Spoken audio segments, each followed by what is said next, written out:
Shalom, selamat sore Bapak Ibu Saudara-saudari yang terkasih dimanapun Anda berada.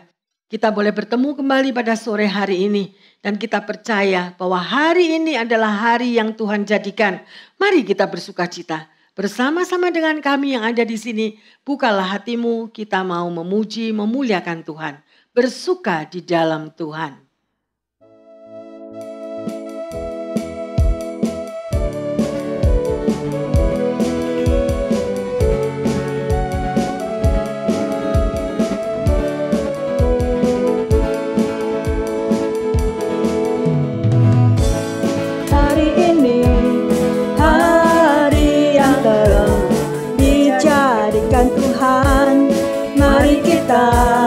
Bersuka. Hari ini hari yang telah dijadikan Tuhan, mari kita bersuka dalam Tuhan. Haleluya, bersuka dalam Tuhan.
Kita tetap mau memuji Tuhan karena Yesus yang telah berkorban bagi saudara dan saya. Ya, berikan hatimu, kita mau menyembah Dia, bagi Dia.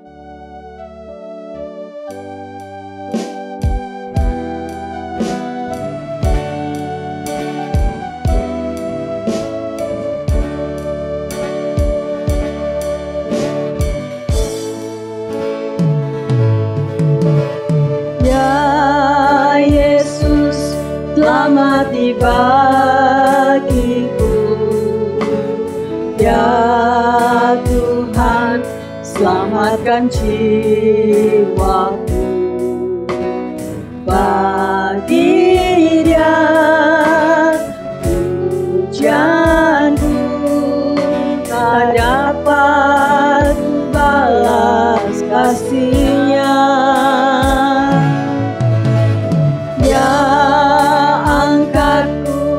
Jadi anaknya, amin. Beri damai di dalam hidupku.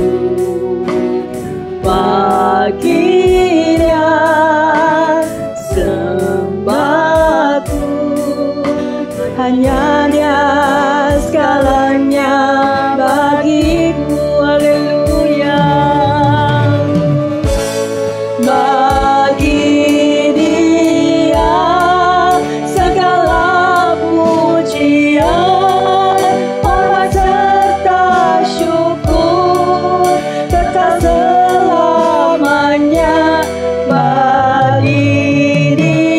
Dia segala pujian.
kasih Bapa dalam surga.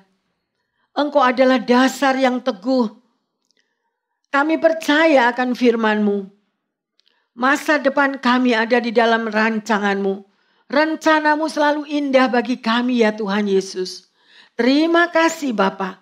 Urapi kami semua. Juga setiap pendengar daripada firman-Mu ini.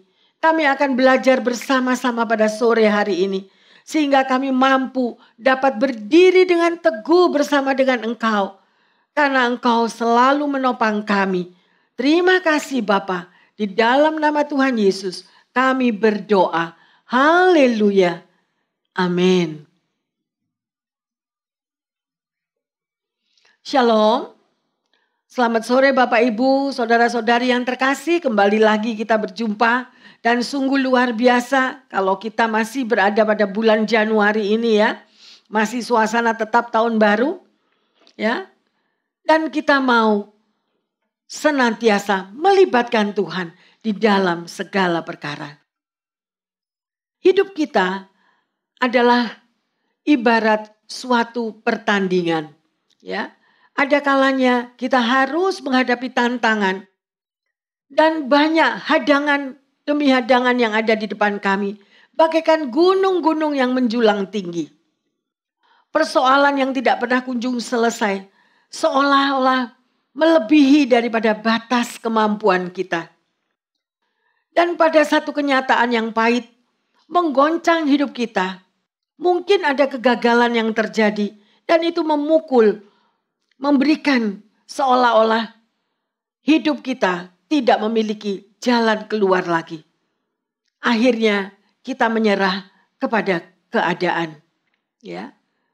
Mari Bapak Ibu Saudara-saudari yang terkasih, kita akan belajar, kita akan buka bersama-sama di dalam Filipi 4 ayat 1 sampai 4. Karena itu saudara-saudara yang kukasihi dan yang kurindukan, sukacitaku dan mahkotaku, berdirilah juga dengan teguh dalam Tuhan, hai saudara-saudaraku yang kekasih.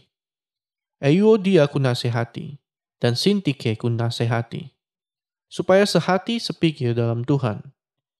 Bahkan ku minta kepadamu juga Sunsugos, temanku yang setia. Tolonglah mereka. Karena mereka telah berjuang dengan aku dalam pekabaran Injil, bersama-sama dengan Clemens dan kawan-kawanku sekerja yang lain, yang nama-namanya tercantum dalam kitab kehidupan. Bersukacitalah senantiasa dalam Tuhan. Sekali lagi kukatakan, bersukacitalah. Paulus mengingatkan umat Tuhan di Filipi, agar mereka tetap kuat berdiri dengan teguh, sehati dan sepikir, saling menolong, selalu bersukacita dalam situasi apapun. Bagaimana dengan kita semua saat ini? Terlebih dengan situasi yang tidak menentu. Mari, kita mau sungguh-sungguh percaya dan hanya menaruh harapan kita kepada Tuhan. Karena banyak begitu umat Tuhan yang mulai goyah, dan iman kepercayaannya mulai ragu, mengharapkan sesuatu impiannya yang tidak kunjung tiba. Terlebih di masa-masa pandemik yang tidak kunjung berhenti. Mau tidak mau, ada satu pergumulan tersendiri di dalam hati. Kemudian ada berita lagi untuk vaksin. Dan lagi mendengar simpang siur, apakah vaksin itu membawa suatu jaminan yang sanggup menyembuhkan atau memberikan kekebalan di dalam tubuh kita. Jadi pikiran itu silih berganti. Mari kita lihat di dalam 1 Korintus 16 ayat yang ke-13. Berjaga-jagalah, berdirilah dengan teguh dalam iman. Bersikaplah sebagai laki-laki dan tetap kuat. Kita tahu bahwa tema pada sore hari ini adalah berdirilah teguh. Ya. Dan berdiri dengan teguh itu ada 3 hal. Yang pertama, tetap bertahan. Jangan menyerah. Yang kedua, untuk kita dapat bertahan, kita harus tetap maju. Jangan mundur. Yang ketiga, kalau kita tidak mundur, maka kita akan tetap teguh berdiri. Puji Tuhan. Ya. Jadi di dalam hidup ini kita menghadapi peperangan rohani. Kita lihat di dalam Efesus 6 ayat yang ke-10 dan yang ke-11. Akhirnya, hendaklah kamu kuat di dalam Tuhan, di dalam kekuatan kuasa-Nya. Kenakanlah seluruh perlengkapan senjata Allah supaya kamu dapat bertahan melawan tipu muslihat iblis. Haleluya. Kita sadar, Bapak, Ibu, Saudara-saudari terkasih, bahwa kekuatan kita berasal daripada Tuhan. Ya, daripada kuasa-Nya. Tuhan menginginkan saudara dan saya tetap berdiri teguh di dalam badai pergumulan hidup apapun yang kita alami. Ada satu keluarga muda yang takut akan Tuhan. Mendadak suaminya yang masih muda dipanggil pulang oleh Tuhan. Tanpa bertatap muka dan tanpa mengucapkan selamat tinggal, ya, karena terjangkit oleh wabah COVID-19 ini. Dan setan mulai menyerang. Memasukkan kata-kata, masihkah engkau hendak percaya kepada Tuhanmu? Masihkah engkau akan mengasihi Tuhanmu? Ya, yang kau katakan bahwa Tuhan adalah Maha Pengasih, Maha Penyayang. Buktinya orang yang engkau kasih sudah dipanggil pulang. Ya. Oleh karena itu, kita harus kuat berdiri. Kita harus tahu akan isi daripada surat cintanya, yaitu firman Tuhan. Mari kita lihat di dalam Matius 7 ayat 24 dan 25. Setiap orang yang mendengar perkataanku ini dan melakukannya, ia sama dengan orang yang bijaksana, yang mendirikan rumahnya di atas batu. Kemudian turunlah hujan dan datanglah banjir. Lalu angin melanda rumah itu. Tetapi rumah itu tidak rubuh sebab didirikan di atas batu. Perhatikan ayat ini. Kalau kita membaca firman Tuhan, kita harus bijaksana.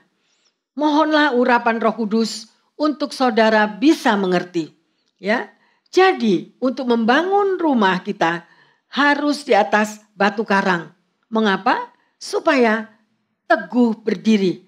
Apabila badai kehidupan datang, kita tetap kokoh. Ya, kita lanjut di dalam Matius 7 ayat 26 dan 27. Tetapi setiap orang yang mendengar perkataanku ini dan tidak melakukannya, ia sama dengan orang yang bodoh, yang mendirikan rumahnya di atas pasir. Kemudian turunlah hujan dan datanglah banjir. Lalu angin melanda rumah itu, sehingga rubuhlah rumah itu dan hebatlah kerusakannya. Firman Tuhan sudah sangat jelas ya Bapak Ibu sekalian. Jadi kalau kita tidak pernah mau membaca firman Tuhan dan mengamat-amatinya, merenungkannya, maka kita sendiri yang rugi tidak mengerti akan apa isi daripada surat cinta Tuhan ya. Oleh karena itu, barang siapa mendengarkan atau sudah membaca firman Tuhan tetapi tidak melakukannya, dia seperti orang yang membangun rumahnya di atas pasir. Dan pada waktu angin badai datang, ya, maka rumah itu akan roboh. Apa yang dimaksud Yesus di sini? Ada dua macam orang di dunia. Orang yang bijaksana dan orang yang bodoh. Orang bijaksana, dia akan membangun rumahnya dengan fondasi yang kuat dan kokoh. Apa artinya? Bahwa orang ini akan melakukan dan mentaati apa yang dikatakan oleh firman Tuhan. Dan orang bodoh mendengar akan firman Tuhan. Sekalipun membaca berkali-kali, tetapi dia tetap tidak melakukannya dan tidak mentaatinya, ya, maka itulah yang disebut sebagai orang yang bodoh. Ya. Apa yang Yesus katakan, hidup adalah suatu pilihan. Kita mau membangun hidup kita di atas dasar firman Tuhan yang teguh, ya, atau di atas pasir. Pilihan ada di dalam tangan kita. Belajarlah akan kebenaran yang firman Tuhan katakan, ya. Banyak anak Tuhan tidak melakukan firman Tuhan itu dengan serius. Tuhan berkata, satu hari badai kehidupan akan datang kepadamu, ya. Baik itu akan mendatangkan sesuatu yang buruk atau sesuatu yang terpuruk, ya. Itu tergantung bagaimana pilihan kita.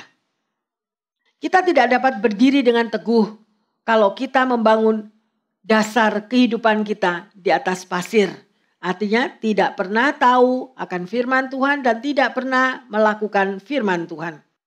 Ya. Oleh karena itu, bangunlah kehidupan daripada kita di atas firman Tuhan yang teguh. Ya. Tuhan akan menolong kita di dalam mengatasi badai hidup. Kita tidak akan ditinggalkan sendiri. Ya. Tapi Tuhan tidak berjanji bahwa badai kehidupan tidak akan pernah datang di dalam hidup kita. Tetapi pada saat badai itu datang, Tuhan Yesus selalu siap untuk menolong. Demikian juga pada waktu kita menghadapi badai COVID-19 ini. Ya, yang mengakibatkan ekonomi terpuruk, karir sedemikian rupa tidak bisa diharapkan lagi. Ya, mungkin orang yang kita kasihi dia terserang, dan Tuhan mau saudara dan saya tetap berdiri dengan teguh menghadapi ini semuanya. Sangatlah amat penting kalau kita semua mampu dan dapat berdiri dengan teguh. Kita lihat di dalam Matius 24 ayat 11 sampai 14. Banyak nabi palsu akan muncul dan menyesatkan banyak orang. Dan karena makin bertambahnya kedurhakaan, maka kasih kebanyakan orang akan menjadi dingin. Tetapi orang yang bertahan sampai pada kesudahannya akan selamat. Dan Injil kerajaan ini akan diberitakan di seluruh dunia menjadi kesaksian bagi semua bangsa. Sesudah itu, barulah tiba kesudahannya. Seperti apa yang tertulis di dalam firman Tuhan, bahwa kasih akan berkurang. Ya, anak Tuhan yang setia akan berdiri teguh sampai akhir. Karena fondasi kehidupannya adalah firman Tuhan. Dan untuk bisa berdiri dengan teguh sangatlah amat penting. Karena kita menghadapi banyak tantangan di dalam kehidupan ini. Kematian, kehilangan pekerjaan. Ya, kalau kita tidak tahu akan firman Tuhan, maka kita tidak akan mampu untuk berdiri dengan teguh. Ya, melalui banyak masalah yang terjadi saat-saat ini, anak Tuhan banyak yang menjadi loyo. Ketakutan akan masa depannya. Oleh karena itu, sekali lagi saya katakan, berdirilah dengan teguh. Mulailah dengan dasar Anda menekuni untuk membaca firman Tuhan dan taat untuk melakukannya. Pertanyaannya, bagaimana Anda dan saya bisa berdiri dengan teguh? Yang pertama, perhatikanlah orang lain. Pada waktu Rasul Paulus berada di penjara, dia masih memikirkan orang lain. Seperti tadi yang tertulis di dalam Filipi 4 ayat 1. Ya, sekalipun dia di penjara, dia masih memikirkan orang-orang yang di luar. Ya. Dia memberitahu kepada temannya agar tidak memikirkan dirinya sendiri. Jangan hidup di dalam perseteruan. Tetapi hendaklah saling mengampuni. Membangun hubungan yang baik. Jangan memikirkan diri sendiri. Supaya bisa berdiri dengan teguh. Ya, inilah hidup seorang anak Tuhan. Ya, hidup orang yang saling melayani, namanya akan tercantum di dalam kitab kehidupan. Dan Alkitab selalu benar. Apa yang dikatakan Alkitab benar-benar akan terjadi dalam hidup kita. Mari kita lihat di dalam Filipi 2 ayat yang keempat. Dan janganlah tiap-tiap orang hanya memperhatikan kepentingannya sendiri, tetapi kepentingan orang lain juga. Jelas, Bapak Ibu Saudara-saudari terkasih, saya banyak mendengar, banyak keluhan. Ngapain mikirin orang lain? Persoalan kita sendiri masih banyak dan belum beres. Ngapain perhatikan orang lain? Ngapain menyumbang orang lain? Karena kebutuhanku masih begitu banyak. Ya saudara, tetapi kalau firman Tuhan berkata, ya itu ya dan amin. Percayalah, apa yang Anda tabur pasti Anda akan tuai. Ya. Dan itu juga satu hal, supaya Anda dan saya bisa berdiri dengan teguh. Pikirkanlah juga kehidupan orang lain. Ya. Karena kita memikirkan orang lain, Tuhan juga akan memberkati kita. Kalau kita berseteru dengan orang lain, kita hanya memikirkan diri sendiri, ya. Saya menyebutnya sebagai suatu Virus ya saudara, virus egoisme. Ya, me, I, mine. Jadi yang terpikir hanya untuk dirinya sendiri. Sekalipun kita tahu bahwa banyak masalah yang harus kita selesaikan. Saya mau katakan satu hal Bapak Ibu yang terkasih. Kita tidak akan mampu menyelesaikan masalah kita sendiri. Ya, tanpa campur tangan Tuhan. Bagaimana Tuhan bisa campur tangan di dalam kehidupan saudara dan saya? Kalau kita melakukan firman-Nya. Apa yang ditabur orang itulah yang akan dituainya. Jadi kita gak perlu takut. Oleh karena itu kita memasuki tahun 2021 ini. Bereskanlah dirimu. Kalau di dalam tahun-tahun sebelumnya engkau hanya memikirkan me, I, mine. Mari kita berbalik. Pikirkanlah keadaan orang sekitarmu. Pikirkanlah mereka yang membutuhkan pertolongan. Ya, maka taburan Anda tidak akan pernah hilang. Ya, banyak sekali dalam hal-hal yang sedemikian ini. Karakter daripada manusia itu berbeda-beda. Ada yang memiliki karakter yang self-pity. Mengasihani dirinya sendiri. Yang dipikirkan hanya dirinya dan dirinya. Ya, self-righteousness, merasakan paling benar sendiri, orang lain yang selalu salah. Ya, self-admiration, ya, dan juga cuma dirinya sendiri yang paling benar. Ya, mempromosikan dirinya yang paling baik. Hanya keinginannya yang harus dituruti. Apakah Anda pernah bertemu dengan orang-orang yang demikian? Ya, saya percaya Anda pasti pernah bertemu. Ya, ini adalah problem yang nyata. Sehingga kita tidak bisa berdiri dengan teguh. Sampai kita bisa mengatasi keegoisan kita. Ya, kadang kita tidak menyadari kalau kita sudah emosi dan kita menyakiti sesama. Oleh karena itu, hati-hatilah di dalam berbicara. Jangan merendahkan orang lain. Emosi, high temper, sudah lupa daratan, ya, apa saja yang dikeluarkannya. Mari, perbaikilah diri selagi kita masih baru memasuki tahun 2021, ya. Oleh karena itu Bapak Ibu Saudara terkasih, untuk Anda dan saya dapat berdiri dengan teguh, bersikaplah untuk mau menghargai orang lain. Perbaikilah kembali suatu hubungan yang dahulunya sudah retak. Mari kita lihat di dalam Roma 12 ayat yang ke-8. Jika karunia untuk menasehati, baiklah kita menasehati. Siapa yang membagi-bagikan sesuatu, hendaklah ia melakukannya dengan hati yang ikhlas.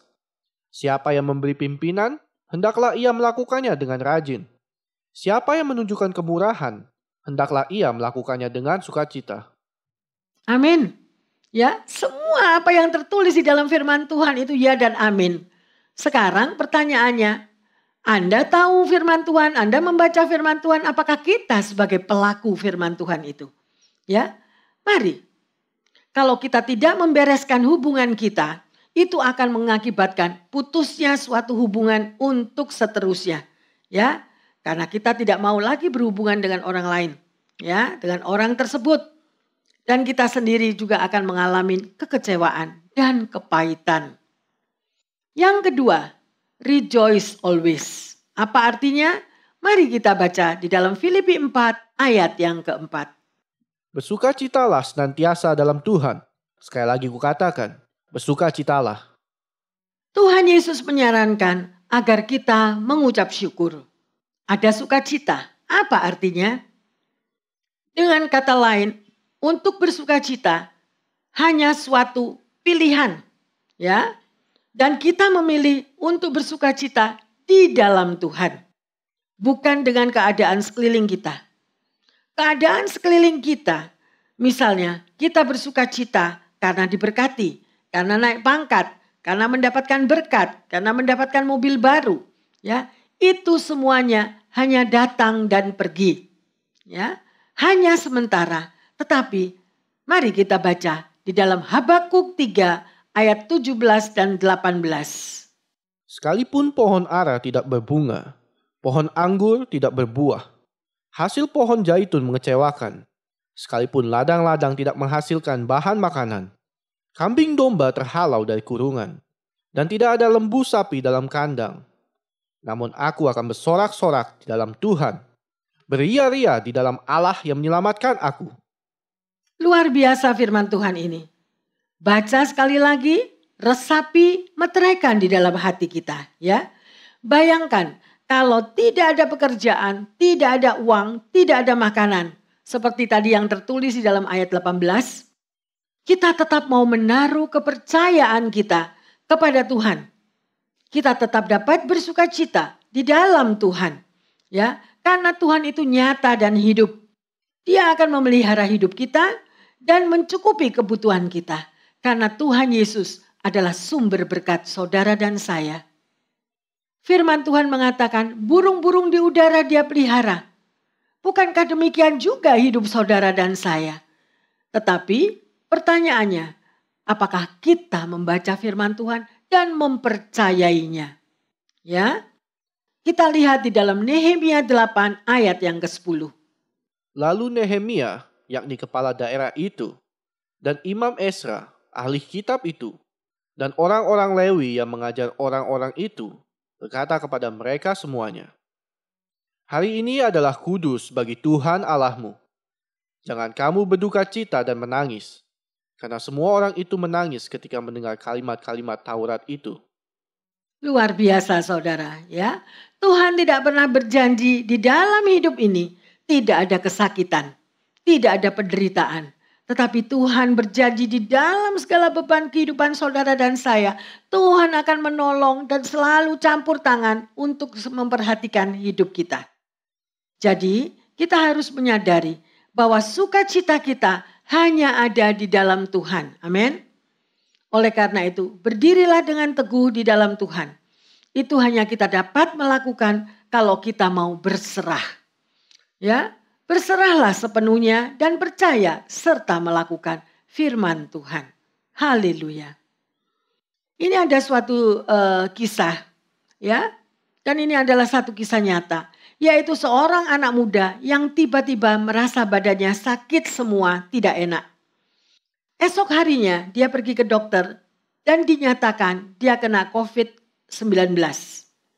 Dia mulai panik karena dia mempunyai sakit asma. Di rumah sakit dia berdoa, apalagi esok harinya dokter menyatakan paru-parunya sudah terinfeksi. Segera dia berdoa, awalnya dia tidak mampu berserah.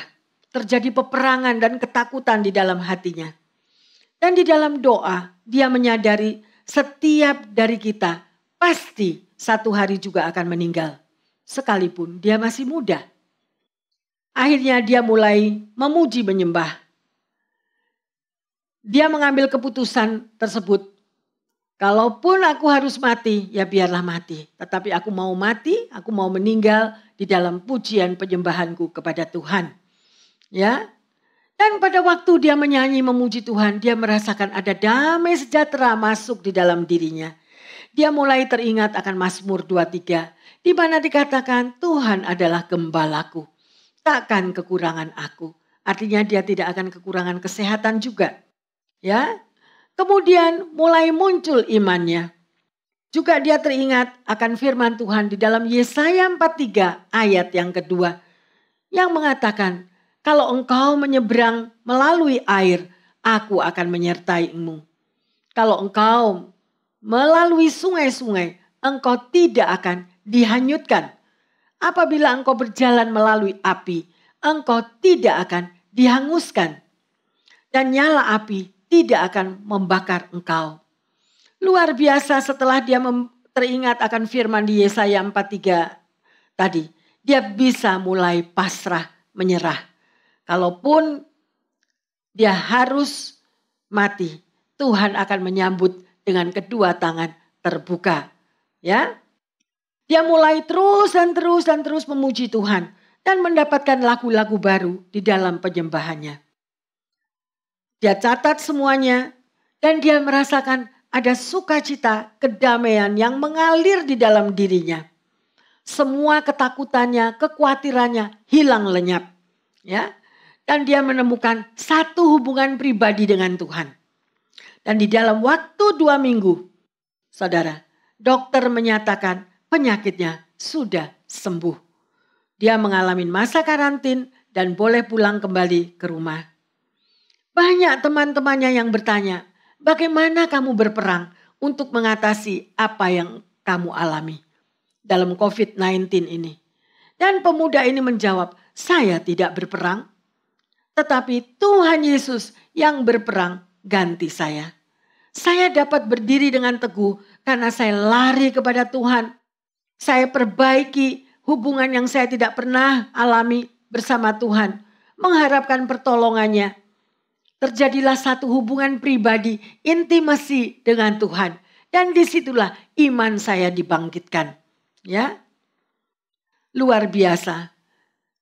Damai sejahtera dan sukacita yang dari Tuhan membangkitkan imun sistemnya kembali.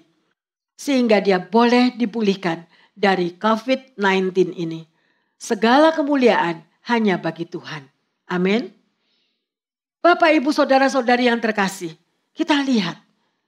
Jawaban doa hanya terjadi kalau Anda dan saya mempunyai hubungan pribadi. Hubungan intim dengan Tuhan. Ya, itu yang membangun, saudara. Satu relationship. Roh Tuhan bersatu dengan roh kita bersatu dengan roh Tuhan. Dan firman Tuhan juga mengatakan, mintalah apa saja, maka semua akan diberikan kepadamu. Tapi banyak sekali anak-anak Tuhan tidak pernah mau mengerti akan hal itu. Selalu mau melalaikan Tuhan. Selalu Tuhan tidak pernah mau diikut sertakan di dalam persoalan hidupnya. Ya, bahkan untuk berdoa aja sudah begitu malas. Diberikanlah waktu yang sisa-sisa. Kalau sudah capek, kalau semuanya itu sudah terlambat, baru kita mencari pertolongan kepada Tuhan. Mari Bapak Ibu yang terkasih, jangan menyepelekan Tuhan. Dia sangat mengasihi kita semuanya. Dan Yesus sudah mati di kayu salib untuk saudara dan saya. Apa balas kita kepadanya? Hanya untuk memuji dia, hanya untuk menyembah dia. Hanya Yesus mau rindu bersekutu dengan Anda dan saya. Dimanapun Anda pendengar daripada firman Tuhan ini. Kalau engkau mempunyai keluarga, engkau mempunyai anak, engkau pasti punya kerinduan untuk berbicara dengan anakmu. Ya, untuk bisa bercakap-cakap dari hati ke hati. Demikian juga dengan Bapa kita. Sering kali kita melupakan Tuhan kita. Gak perlu gak bicara, gak perlu gak mau bersekutu. Doa adalah satu komunikasi antara kita, anak-anak Tuhan, dengan Bapanya. Dia tahu segala-galanya sejak kita belum dilahirkan. Kalau ada pendengar yang saat ini mendengarkan firman, mari datanglah kembali kepadanya. Peluk dia, saudara. Peluklah Tuhanmu. Dan engkau juga akan merasakan satu kedamaian yang luar biasa. Sangat disayangkan kalau kita sudah membuang waktu kita. Waktu kita terbuang dengan sia-sia. Tidak pernah ada punya hubungan intim dengan Tuhan. Ya. Oleh karena itu yang rugi adalah kita sendiri. Tuhan Yesus tetap mengasihi Anda dan saya. Mari berbaliklah. Ya. Saudara mungkin teringat pada waktu masa kecil. Ya, kita kalau mau tidur kita dalam ketakutan. Atau anak-anak kita mau tidur dia dalam keadaan takut. Sebagai orang tua, baik papa, baik bapak maupun ibu. Pasti akan datang mendampingi. Jangan takut. Mama ada di sampingmu. Jangan takut. Bapak ada di sampingmu. Demikian juga dengan Tuhan. Kalau Anda dan saya dalam ketakutan, berserulah kepadanya. Ceritakanlah isi hatimu semuanya. Maka dia akan memberikan ketenangan. Kalau Anda belum pernah praktek, alamilah mulai Anda setelah mendengar firman Tuhan ini. Amin. Ya, kehadiran Tuhan selalu mau bersama-sama dengan kita. Sepanjang hidup kita. Ya, kebenaran yang sejati adalah Tuhan bersama kita dan ada di dalam diri kita. Ya. Kalau Tuhan hadir di dalam kehidupan saudara dan saya, kita pasti akan merasakan ketenangan, kedamaian. Kuasa gelap selalu mencuri damai sejahtera kita. Ya, dan menyatakan bahwa Tuhan tidak akan menjawab doamu. Tuhan tidak akan mendengar doamu. Nah, itu adalah seruan daripada kuasa-kuasa gelap yang mengacau, yang mencuri segala kepercayaan kita kepada Tuhan. Oleh karena itu, sangat perlu sekali bahwa Anda membaca surat cintanya Tuhan, yaitu firman-Nya, ya, melalui Alkitab-Nya. Dan tertulis, sekali-kali aku tidak pernah meninggalkanmu. Sungguh luar biasa, janji yang indah. Mari kita lihat di dalam Filipi 4 ayat yang ke-6 dan ke-7. Janganlah hendaknya kamu khawatir tentang apapun juga. Tetapi nyatakanlah dalam segala hal keinginanmu kepada Allah, dalam doa dan permohonan dengan ucapan syukur. Damai sejahtera Allah yang melampaui segala akal akan memelihara hati dan pikiranmu dalam Kristus Yesus. Kalau Anda dan saya selalu membaca Alkitab, pasti kita tahu akan janji Tuhan yang indah ini. Ya, oleh karena itu rugi kalau kita selalu meninggalkan Tuhan, ya, menghubungi Tuhan kalau kita ada masalah, ya. Mari koreksi diri dan tanyalah pada dirimu sendiri. Kalau Anda merasakan khawatir, selalu dalam ketakutan, apakah kita mempunyai hubungan intim dengan Tuhan? Karena hanya Tuhan yang memegang kendali atas kehidupan kita. Tuhan yang kontrol hidup saudara dan saya. Ya, kita tidak mempunyai kuasa untuk mengontrol diri kita sendiri. Ya, kita tidak punya kuasa untuk mengontrol masa depan anak-anak kita. Berhentilah untuk khawatir. Ya, kalau kita sudah mulai khawatir berarti kita tidak mempercayai Tuhan. Kuasa Tuhan, ya, dan itu akan membuat kita berdosa. Tuhan sendiri mengatakan agar kita tidak perlu takut di dalam menjalani hidup di dunia ini. Gadanya dan tongkatnya yang akan selalu menghibur Anda dan saya. Artinya Tuhan yang berperang ganti kita. Luar biasa, amin. Karena Tuhan pegang kendali di dalam situasi kondisi di seluruh muka bumi ini. Tugas saudara dan saya hanyalah berdoa, mengucap syukur, katakanlah, keluarkanlah segala isi hatimu kepada Tuhan. Ya, dan itu adalah bukti dari iman percaya kita kepadanya. Mari kita lihat di dalam 2 Tawarikh 20 ayat 1 sampai ke 4. Setelah itu Bani Moab dan Bani Amon datang berperang melawan Yosafat bersama-sama sepasukan orang Meunim. Datanglah orang memberitahukan Yosafat. Suatu laskar yang besar datang dari seberang laut Asin, dari Edom, menyerang tuanku. Sekarang mereka di Hazezon Tamar, yakni En-Gedi. Yosafat menjadi takut, lalu mengambil keputusan untuk mencari Tuhan. Ia menyerukan kepada seluruh Yehuda supaya berpuasa. Dan Yehuda berkumpul untuk meminta pertolongan daripada Tuhan. Mereka datang dari semua kota di Yehuda untuk mencari Tuhan. Ayat dari firman ini sungguh luar biasa. Ya, bayangkan Raja Yosafat ini diserang oleh 3 pasukan ya saudara. Raja Yosafat adalah raja yang baik. Sekalipun raja yang baik, dia tetap mengalami masalah dan persoalan. Perhatikan di sini. Yosafat diserang dan dia juga mengalami ketakutan. Yosafat segera mengambil keputusan, dia menghadap kepada Tuhannya dan berdoa dalam situasi yang tidak menentu. Dan demikian juga apa yang harus dia lakukan, dia tetap keluarkan isi hatinya kepada Tuhan. Bagaimana saudara dan saya saat ini? Ya, terlebih di dalam tahun baru sudah mendengar banyak berita tentang COVID-19. Ada lagi yang baru, ada lagi serangan yang bertubi-tubi, ya, menyerang di mana-mana. Mari kita mau tetap mengarahkan hati kita kepada Tuhan.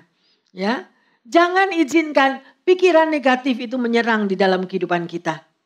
Ini adalah kesempatan untuk Tuhan bekerja di dalam kehidupan saudara dan saya. Ini adalah kesempatan daripada Tuhan untuk membuktikan kuasa-Nya bahwa Dia ada dan hidup dahulu, sekarang, sampai selama-lamanya untuk mendampingi kita.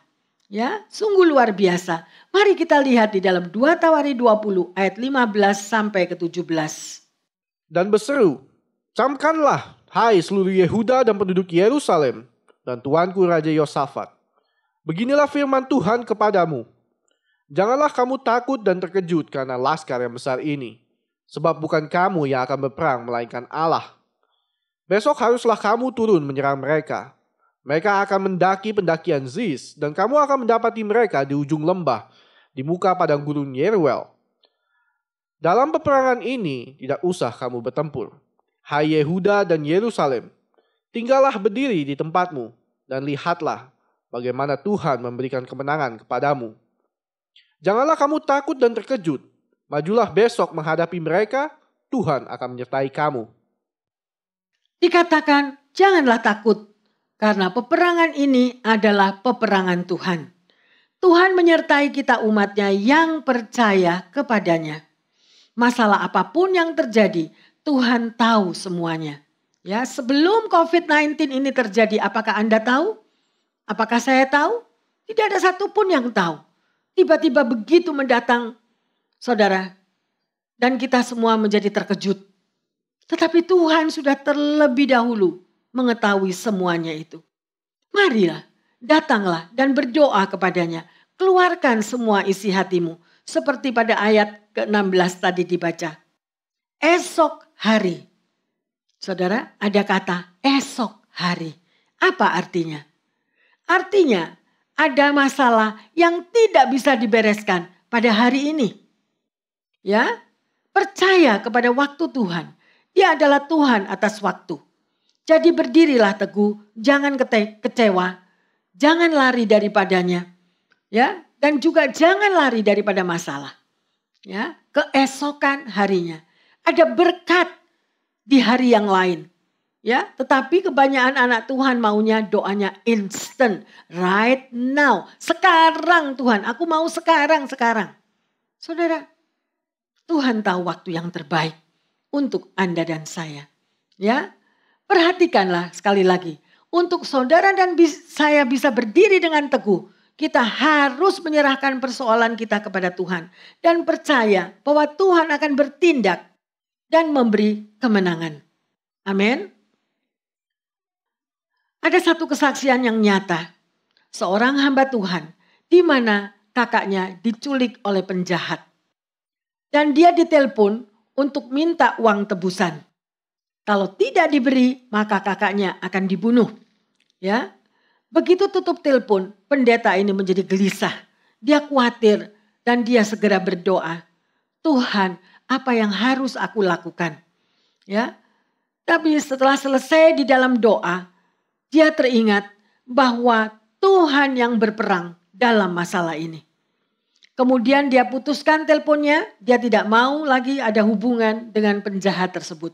Karena diteror terus ya, ditelepon terus. Dan menyerahkan masalah kakaknya di dalam tangan Tuhan sepenuhnya. Penculik tersebut bertanya kepada kakak hamba Tuhan itu. Kenapa saudaramu teleponnya dimatikan? Dan dia jawab, karena dia adalah seorang hamba Tuhan. Dan dia harus melayani, dia harus menyiapkan firman Tuhan yang akan dibawakan pada hari Minggu besok. Kalau kamu mau membunuh saya, silakan, bunuhlah saya. Karena saya tahu bahwa Tuhan Yesus akan menjemput saya dan menyediakan tempat yang indah di surga.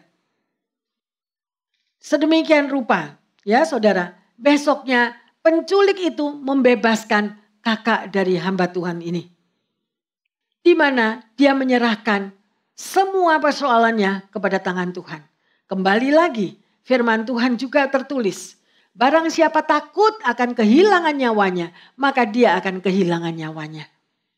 Diperlukan penyerahan total. Diperlukan kepasrahan sebagai anak Tuhan. Ya, justru kalau kita panik, kita uring-uringan, kita malah membuat banyak persoalan yang baru terjadi. Mari kita lihat, ya, belajarlah untuk mempercayai Tuhan. 2 Tawari 20 ayat 21 sampai 23. Setelah ia berunding dengan rakyat, ia mengangkat orang-orang yang akan menyanyi nyanyian untuk Tuhan dan memuji Tuhan dalam pakaian kudus yang semarak pada waktu mereka keluar di muka orang-orang bersenjata. Sambil berkata, "Nyanyikanlah nyanyian syukur bagi Tuhan, bahwasanya untuk selama-lamanya kasih setianya."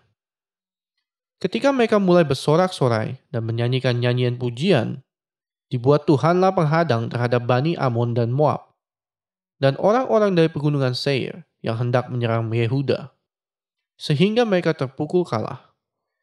Lalu Bani Amon dan Moab berdiri menantang penduduk pegunungan Seir hendak menumpas dan memusnahkan mereka. Segera sesudah mereka membinasakan penduduk Seir, mereka saling bunuh-membunuh. Kita lihat ada kuasa di dalam mengucap syukur, ya. Jadi di dalam mengucap syukur ada kekuatan yang membalikkan keadaan. Satu paket, saudara, ya, dengan hati yang berserah kepada Tuhan. Jadi mengucap syukur itu adalah satu paket dengan kita menyerah total. Tapi seringkali kalau kita menghadapi masalah, kita tidak bisa mengucap syukur, malah kita ngomelnya, marahnya, uring-uringannya itu berbulan-bulan dan bertahun-tahun. Disitulah berkat Tuhan dan kuasa Tuhan tidak bisa, ya, memberkati kita. Banyak sekali anak Tuhan yang tertutup mata hatinya dan tidak mengerti bahwa ada kuasa di dalam mengucap syukur. Ya, oleh karena itu mari mulai praktek sekarang. Ada yang sakit mengucap syukur. Kok aneh Bu Pendeta, orang sakit kok disuruh mengucap syukur. Ya, itu adalah satu paket di mana iman percaya kita. Tuhan menyembuhkan yang sakit. Dan seringkali kembali lagi Hosea 4 ayat 6. Umatku binasa karena tidak mengenal kebenaran firman Tuhan. Karena gak ngerti. Ya, terima kasih Tuhan. Kalau anakku boleh sakit. Terima kasih, aku percaya oleh darah Yesus dia sudah sembuh. Sembuh benar. Saudara, daripada ngomel panjang lebar berkilo-kilometer. Sakit lagi. Nah, tidak akan ada kesembuhan. Mari kita berubah. Ya, dari semua tutur kata kita yang negatif. Belajarlah mengucap syukur. Alamilah kuasa Tuhan di dalam kita mengucap syukur. Amin. Ya, ada pujian, ada penyembahan. Ya, kapan itu terjadi, saudara? Dikatakan pada waktu pagi-pagi. Ya, di pagi hari dilakukan. Kalau saudara dan saya bersaat teduh pada pagi hari jam 3, jam 4 pagi. Ya, mungkin saudara katakan, pastor gimana saya masa disuruh bangun jam 3, jam 4 pagi. Terserah. Ya, tapi kalau kita tahu bahwa Tuhan Yesus juga berdoa itu pada pagi-pagi hari kepada Bapa di surga. Ya, itu adalah waktu saat teduh yang luar biasa. Pada pagi hari kita persiapkan mezbah Tuhan. Terima kasih Tuhan buat hari ini. Semua doaku sudah sampai di hadapan-Mu. Engkau tahu pergumulanku, Engkau tahu mimpi-mimpi indahku. Dan aku percaya Engkau sudah berikan jawaban. Yang tidak pernah aku pikirkan, yang tidak pernah aku bayangkan. Engkau sudah sediakan bagi keluargaku, bagi hidupku. Jadi, saudara. Tapi ini tidak ngerti, saudara, tidak mau mengerti. Ini adalah satu iman percaya, pengucapan syukur, kuasa mengucap syukur. Kuasa memuji menyembah Tuhan akan membalikkan keadaan kita. Yang sakit menjadi sembuh, yang kekurangan menjadi kelimpahan, yang tercerai-berai akan dipersatukan. Tapi gak mau, yang mau apa? Me, I, mine. Dagingku. Bu pendeta kan gak tahu sakit hatiku. Bu pendeta gak tahu gimana hatiku kecewa. Sakit. Ya udah sakit terus. Tapi kalau kita datang kepada Tuhan. Tuhan kau tahu aku kecewa. Tapi aku berikan hatiku yang kecewa kepadamu. Basuhlah aku dengan darah Yesus. Berikan aku hati yang baru ya Tuhan. Supaya aku mampu memuliakan namamu. Supaya aku mampu berglori bahwa hatiku sudah didamaikan dengan semuanya. Saudara harus tahu, peperangan saudara dan saya itu bukan melawan darah dan daging. Tetapi melawan penguasa-penguasa di udara. Kan sudah dikatakan, musuh-musuhmu itu bukan saudaramu. Musuh-musuhmu itu bukan teman, bukan orang pekerjaan, bukan saingan bisnis, bukan apa saja. Tetapi penguasa-penguasa di udara. Saudara dan saya ini diadu domba luar biasa. Setiap anak Tuhan saling berkelahi, saling ribut. Saudara, karena tak tahu. Tapi kalau kita tahu bahwa peperangan yang terjadi di tengah keluarga, peperangan yang terjadi di pekerjaan itu adalah melawan kuasa-kuasa gelap di udara. Makanya bacalah firman Tuhan. Jangan firman Tuhan ditaruh cuma dibuat bantal ya saudara. Ya, baca. Pagi-pagi buta, muji nyembah. Saudara, hari itu seluruh hari itu ada sukacita. Praktek. Mengapa saya katakan? Karena saya selalu melakukan. Ya, mari Bapak Ibu yang terkasih. Mari kita sedemikian rupa di pagi hari, yaitu waktu Yesus memuji menyembah juga. Berdoa kepada Bapaknya. Ya, di Mazmur 5 ayat 4. Baca sendiri di rumah. Ingat, Mazmur 5 ayat 4. Apa yang tertulis di situ? Pada waktu pagi, Tuhan mendengar seruan kita. Lah kalau Anda bangunnya jam 11 siang, jam 1 siang ya gimana? Ya, harus ada pengorbanan, harus ada saudara tindakan kalau kita mau bertemu dengan Tuhan. Ya, jangan terus menumpuk dalam daging. Ya, yang nikmat, yang enak, ya, yang memikat, itulah tipu daya dunia dari si jahat. Amin. Ya, mari kita melihat. Ekspresi iman adalah pengucapan syukur. Ya. Dan yang ketiga kita mau lihat apa? Rest in the Lord. Apa artinya? Menyerahkan masalah itu semua di dalam tangan Tuhan. Semua beban saudara dan saya kita serahkan dalam tangan Tuhan. Tahun 2021 apa yang terjadi Tuhan aku tidak tahu. Tetapi aku percaya kepadamu bahwa engkau memberi yang terbaik. Nah, positif. Gak ngomong negatif. Gak tahu, tidak ada satupun yang tahu akan hari esok. Tetapi kalau saudara sudah pegang, Tuhan aku percaya. Tahun 2021 adalah tahun yang penuh dengan keselamatan. Tahun yang penuh dengan berkat-Mu. Tahun yang penuh dengan perlindungan-Mu. Nah itu kata-kata iman yang saudara katakan. Iman-Mu yang menjawab doa-doamu. Ada amin? Praktek. Haleluya. Oke. Jadi bagaimana saudara dan saya dapat berdiri teguh? Yang pertama, pikirkanlah orang lain. Ya, jangan hanya memikirkan diri sendiri. Jangan lagi ada me, I, mine. Tahun 2021 nggak ada me, nggak ada I, nggak ada mine. Segala roh egois buang semuanya. Bayar hutangmu. Utang-utang yang numpuk itu artinya utang janji kepada Tuhan. Ya, jangan mempunyai lidah yang tidak bertulang. Apa yang kau janji pada masa susahmu. Apa yang kau janji pada masa lalumu. Bayarlah sebelum itu karena itu akan ditagih terus. Saudara. Di pengkhotbah dikatakan. Bayarlah nasarmu. Di Mazmur dikatakan. Bayarlah nasarmu. Kadang-kadang kita itu lupa saudara. Ya lupa. Tapi saya ingatkan di dalam firman Tuhan ini. Nah, yang kedua, bagaimana saudara dan saya bisa berdiri teguh? Yaitu selalu mengucap syukur kepada Tuhan. Ingat? Selalu mengucap syukur kepada Tuhan. Yang ketiga, bagaimana kita dapat berdiri dengan teguh?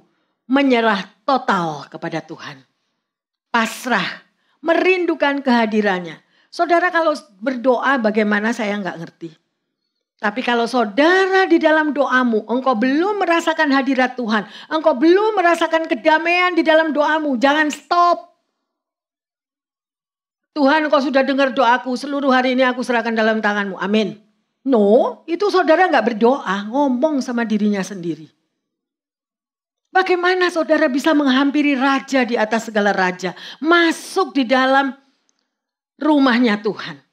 Buka hati. Sanjunglah dia, pujilah dia. Melalui pengucapan syukur, terima kasih Bapa dalam surga. Hari ini aku mau bertemu dengan Engkau. Hari ini aku rindu akan hadirat-Mu Tuhan. Urapi aku, ampuni dosaku. Aku mau memuliakan nama-Mu. Aku mau berglori bersama-Mu. Sembah dia. Jangan pernah berhenti memuji menyembah sebelum hadiratnya itu turun mengurapi. Ya, saya nggak pernah menyuruh Anda berdoa nangis-nangis, no. Tapi kalau saya, saudara, saya merasakan hadirat Tuhan, itu otomatis air mata itu pasti keluar. Mengapa? Karena saya merasakan kasih-Nya. Saya merasakan pelukannya. Saya merasakan kehadirannya. Betapa Tuhan mengasihi umat-Nya. Kalau Anda belum sampai pada titik itu, berarti doamu tuh ngomong sendiri. Ngomong kepada siapa? Ya kepada dirimu sendiri. Makanya doa gak dijawab-jawab. Praktek, oke? Mari saudara, sekali lagi saya katakan, bagaimana Anda bisa berdiri teguh? Yang pertama apa? Yang pertama, jangan memikirkan diri sendiri. Pikirkanlah juga sesamamu. Yang kedua, bagaimana kita dapat berdiri dengan teguh? Selalu mengucap syukur kepada Tuhan. Gimana pastor kalau saya orang tua saya dipanggil oleh Tuhan, saya suruh mengucap syukur? Yes. Why? Jangan mikirkan diri kita. Memang kita sedih ditinggal orang yang kita kasihi. Tetapi Tuhan Yesus sudah kangen. Tuhan Yesus sudah rindu sama orang tuamu. Oleh karena itu dia dijemput pulang. Ya, waktu di dunia ini bukanlah waktu kita. Siapa pegang kendali akan waktu? Tuhan Yesus. Amin. Yang ketiga, bagaimana saudara dan saya bisa berdiri teguh? Menyerah total kepadanya. Selalu berserah. Terima kasih Tuhan. Seluruh tahun 2021 aku serahkan dalam tanganmu. Bimbing aku, tuntun aku, pagari aku supaya aku tidak berbuat dosa. Dan saudara juga harus berusaha. Sangkal dirimu, pikul salib, ikutlah aku. Ya, banyak rambu-rambu yang harus kita jalani. Kalau selama ini dalam tahun-tahun yang lalu saudara gak pernah praktek seperti ini. Start right now. Praktek mulai sekarang ini, mumpung masih Januari. Jangan sampai ketinggalan. Amin. Mari Bapak Ibu Saudara-saudari yang terkasih, kita datang kepada Tuhan. Karena Tuhan Yesus berdaulat penuh atas seluruh muka bumi, atas hidup saudara dan saya. Kita harus mempunyai pengalaman pribadi bersama Tuhan. Katakan kepadanya, Tuhan, aku mau mempunyai pengalaman pribadi bersamamu. Aku rindu memiliki pengalaman pribadi. Aku rindu, aku mau bersuka cita merasakan kehadiranmu. Ya, saudara, serahkan. Ampuni aku Tuhan. Kalau aku seringkali takut, seringkali khawatir, seringkali jatuh. Tapi aku mau. Sekarang aku sudah mendengar firman Tuhan. Aku mau belajar untuk berdiri dengan teguh. Tidak mau jatuh lagi. Amin. Ya. Hanya Tuhan yang memampukan saudara dan saya berdiri dengan teguh. Karena di luar Tuhan, saudara dan saya tidak mampu berbuat apa-apa. Serahkan diri kita total kepada Tuhan. Dan sebagai ayat emas, yaitu dari Yudas 1 ayat 24 dan 25. Bagi Dia yang berkuasa menjaga supaya jangan kamu tersandung, dan yang membawa kamu dengan tak bernoda, dan penuh kegembiraan di hadapan kemuliaannya. Allah yang Esa, Juru Selamat kita oleh Yesus Kristus Tuhan kita. Bagi Dia adalah kemuliaan, kebesaran, kekuatan, dan kuasa sebelum segala abad, dan sekarang dan sampai selama-lamanya. Amin. Amin. Luar biasa ayat emas ini, meteraikan dalam hatimu, baca lagi dan baca berulang-ulang. Amin. Mari Bapak Ibu Saudara yang terkasih, kita sudah belajar akan firman Tuhan, bagaimana Anda dan saya bisa berdiri dengan teguh ya di dalam tahun 2021 ini.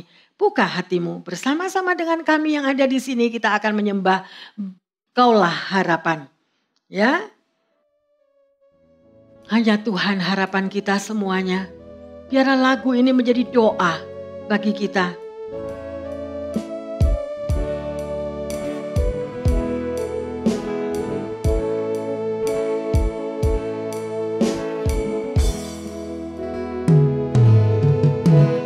Bukan dengan kekuatan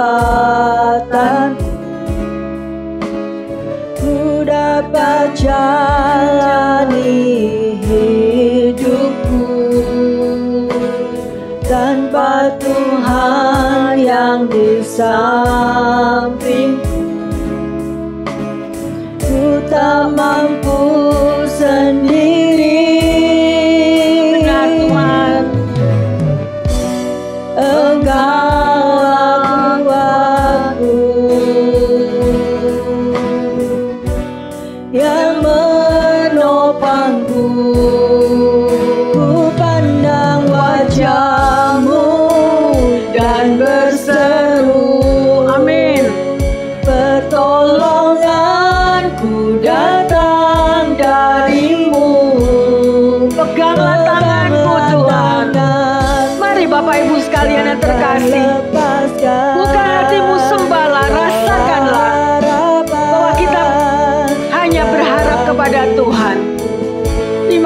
kasih Tuhan.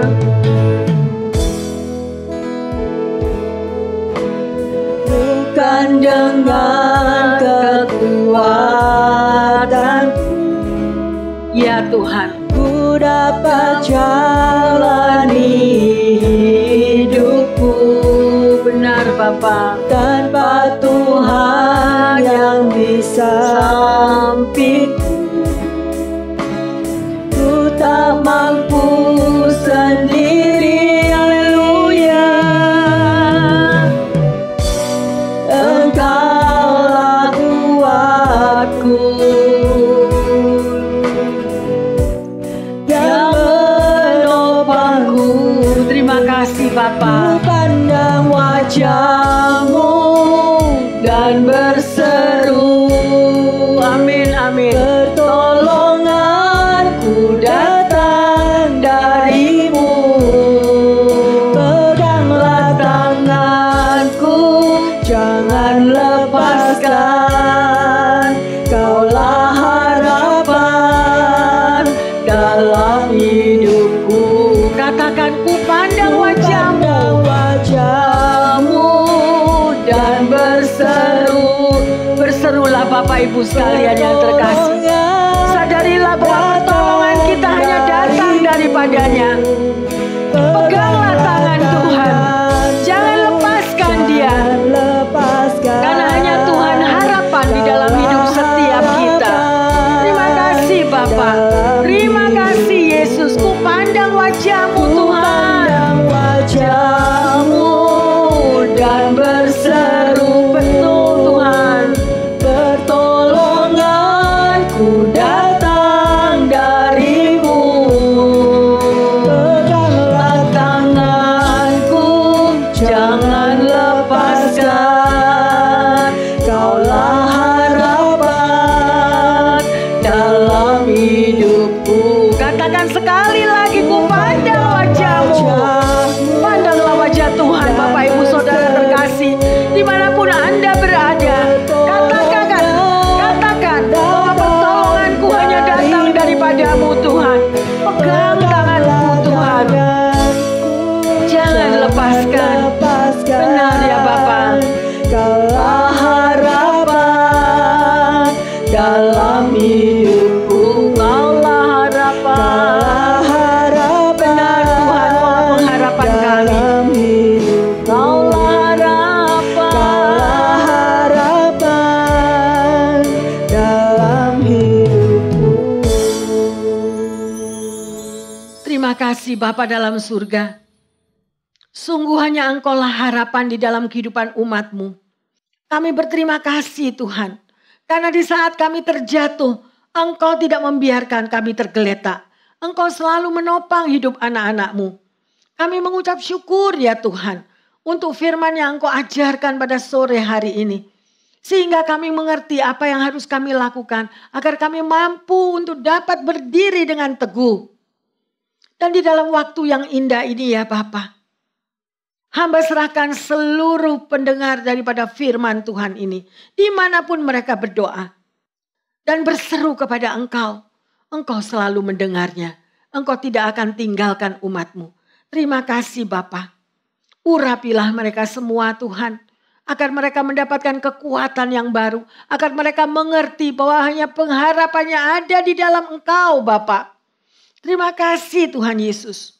Apapun masalah yang dihadapi. Apapun yang terbentang di hadapannya ke depan. Kami terlalu percaya bahwa Tuhan yang akan berperang bagi umatnya. Yang letih lesu dan yang berbeban berat, Engkau beri kekuatan baru. Yang sakit Engkau sembuhkan. Dan pengharapan yang selama ini sudah terhenti, Engkau kuatkan kembali. Mampu untuk berdiri teguh kembali bersama dengan Engkau. Terima kasih Tuhan. Karena Engkaulah juru selamat kami yang tidak pernah meninggalkan umatnya. Terima kasih Bapa. Engkau sudah mendengarkan doa-doa kami. Dan pemulihan terjadi bagi umat-Mu semuanya. Di dalam nama Tuhan Yesus kami berdoa dan mengucap syukur. Haleluya. Amin. Amin. Amin.